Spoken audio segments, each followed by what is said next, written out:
Friends, పందికో rate ఉండదు, పంది పిల్లకో rate ఉండదు, బర్రెకో రేట్ ఉండదు, గొర్రెకో రేట్ ఉండదు, దున్న పోతుకు కూడా రేట్ ఉండదు. ఇవన్నీ సొంతలో కొనుక్కుంటాం. కానీ ఎవడో ఫిక్స్ చేసిన రేటుకు నువ్వు ఆ ఓటును అమ్ముకుంటే ఆఖరికి వ్యభిచారం చేసే వాళ్ళు కూడా వాళ్ళ యొక్క రేటును వాళ్ళు ఫిక్స్ చేసుకుంటారు. అంతకంటే ఘోరంగా నీ పరిస్థితి లేని ఓటును అమ్ముకునే వాళ్ళు ప్రతి ఒక్కరికి చెప్తున్నారు. ఇంటి ముందుకు వచ్చి ఓట్లు అడిగే వాళ్ళకి చెప్పు, నీ రేట్ ఏంటి, నీ ఓటు ఒక రేటు అలా చెప్పు.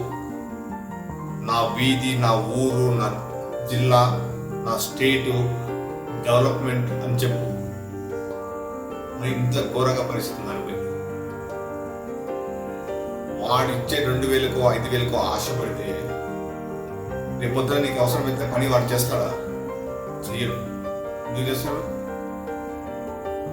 ఇంటి ముందుకు వచ్చి ఓటు అడిగే వాళ్ళు మనకెందుకులే, మనం ఎందుకు అడుగుతాం? మనకెందుకు నీకు ఎవరికి కావాలి? నీకు కాకపోతే ఇంకా ఎవడు అడుగుతాడు? నువ్వే అడగాల. నీ ఓటు చెప్పు, నీ డెవలప్మెంట్ చెప్పు, నీ ఊరు డెవలప్మెంట్ అయ్యేదే నా ఓట్లని చెప్పు. This is Vadlareddy Manikanth. జై హింద్.